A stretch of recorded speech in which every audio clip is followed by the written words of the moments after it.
a little kid, I could be kind of a brat sometimes. Especially when it came to learning how to do different tasks on my own.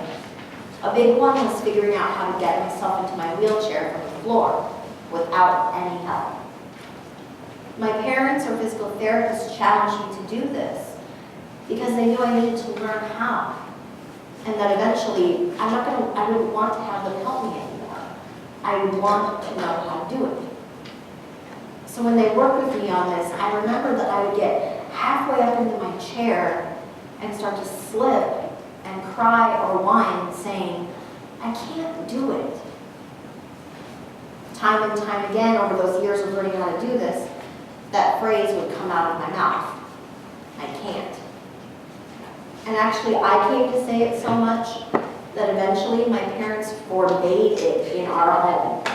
No one was allowed to say, "I can't," for any reason. And as a small child, I figured out creative ways to say it without saying it, which I did.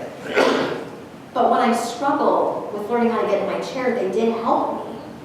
They told me it was okay to be scared or frustrated, and that they would always be there to help me out when I would start to fall.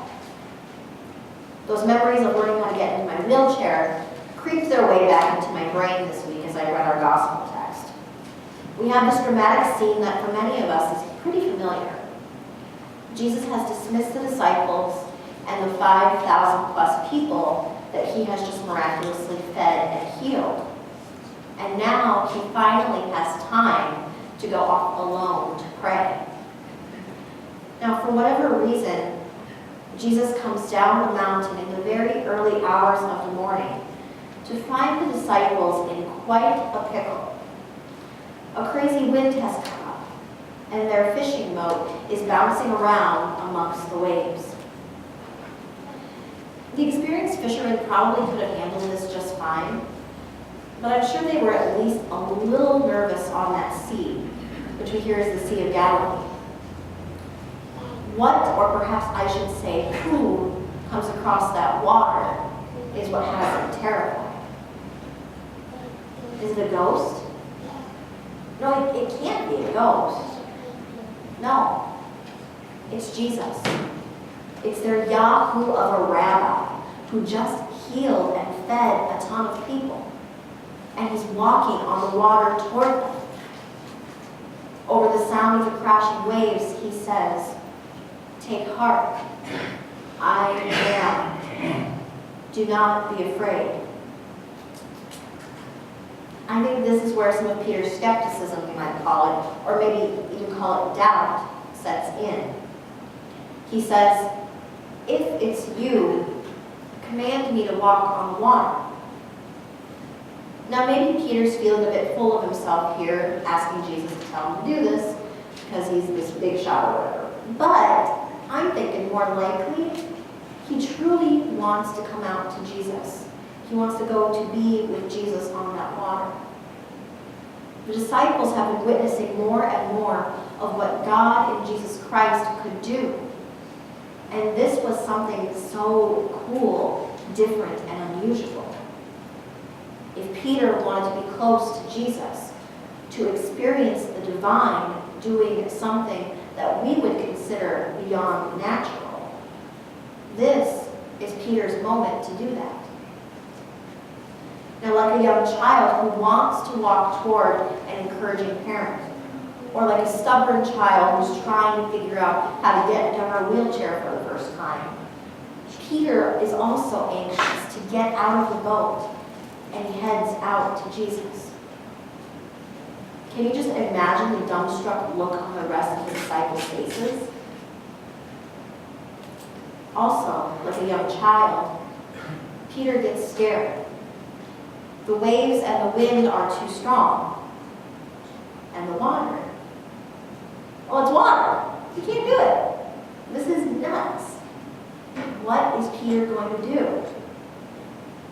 He heads out, but he starts to sink. This isn't necessarily about Peter taking his eyes off of Jesus and sinking because he does that. I think this is about something we all experience. Fear in the midst of chaos.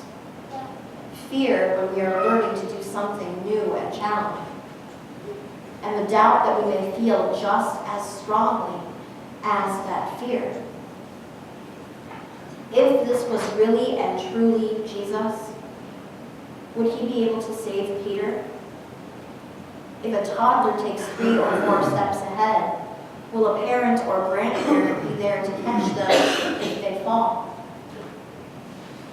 Or with my experience, would someone help me up if I hadn't been strong enough to get into my chair by myself? Our response to that doubt and fear doesn't have to be accusatory, or that response that Peter hears, rather, doesn't have to be accusatory. He hears Jesus say, "You of little faith, why did you doubt?" Why did Peter doubt that it was Jesus walking before him? Why did he start to sink? Because a lot was going on around him. Waves, wind, Jesus walking on water. Wouldn't all of that just be scary, confusing, and awesome all at the same time? When we learn to do something new, isn't it often scary, confusing, and awesome all at the same time? The thing is, for Peter and for us, a lot of confusing and scary things have happened already, and they will continue to happen. Jesus called Peter out of the boat, and he later called him to be the rock on which the church of God would be built. Even though Peter doubted and was scared out of his mind, in that moment, he went on to do amazing things for what would become the Christian faith. And he didn't do it because he successfully walked across that water. He didn't do it because Jesus held his hand and never asked him to do anything difficult. I like to think that Peter was able to become the rock of the church because he got to see and experience the power of God in that moment and in so many others.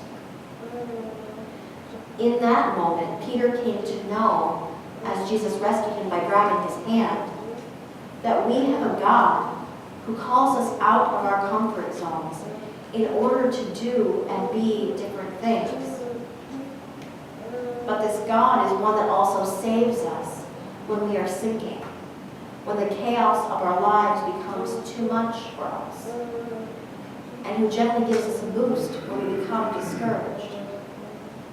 This God is faithful to us as God was faithful to Peter throughout all of his life and his ministry after Jesus' death and resurrection.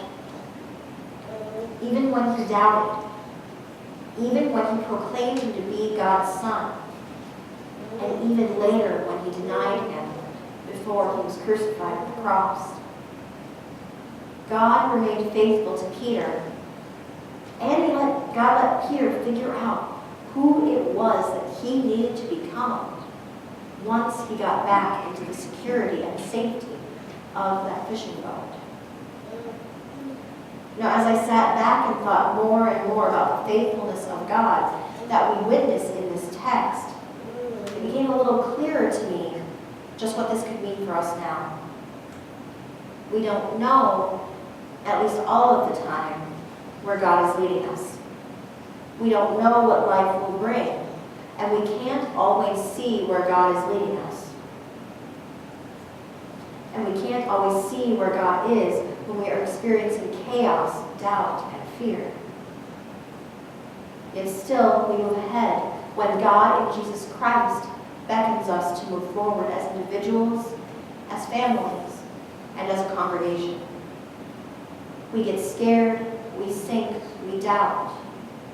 But with God and by God's faithfulness, we do move forward, imperfectly, stumbling, and yes, sinking sometimes. But still, it's always forward.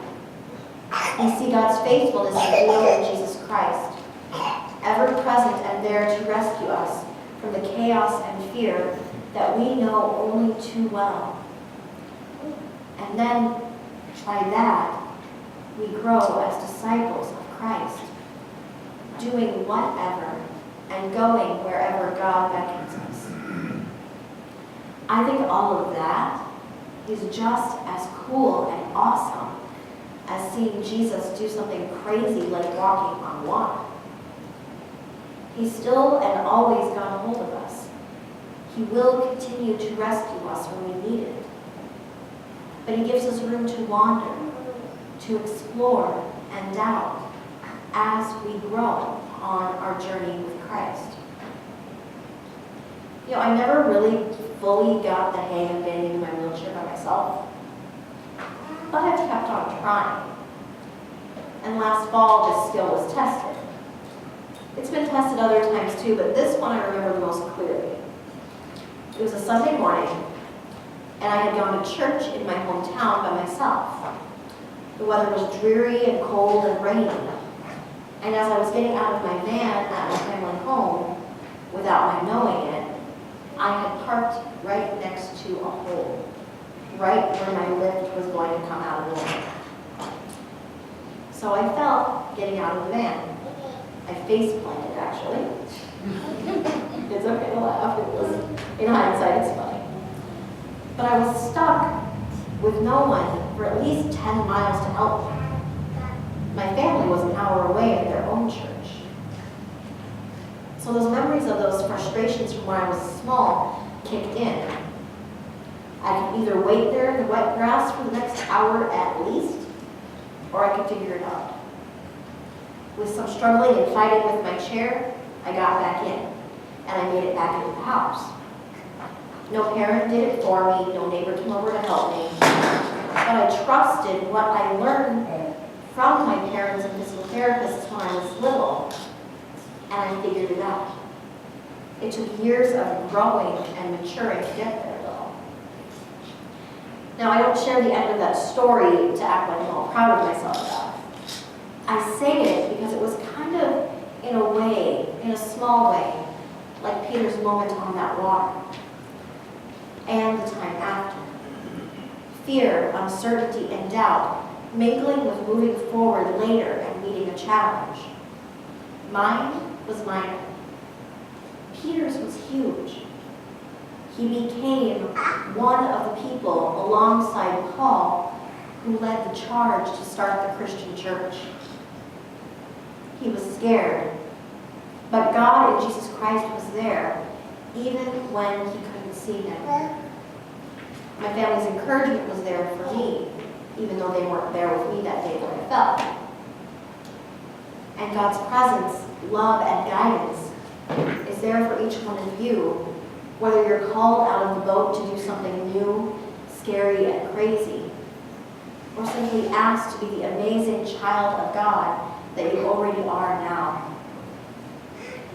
There will always be moments of doubt and fear, for they are a part of our relationships with God and with one another.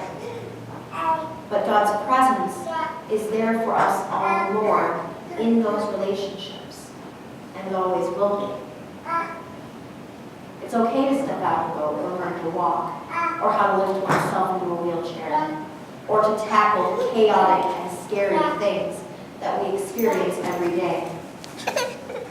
It's okay because doing those things helps us figure out just who we are, and they often show us whose we are.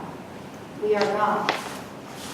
And when we've done it, whatever that it is for each one of us, at least once, maybe we can see more fully that by his faithfulness to us in those times, and in all times, Jesus is who he said he is, and who we, as the disciples today, proclaim him to be. He is God's Son. He is our Savior.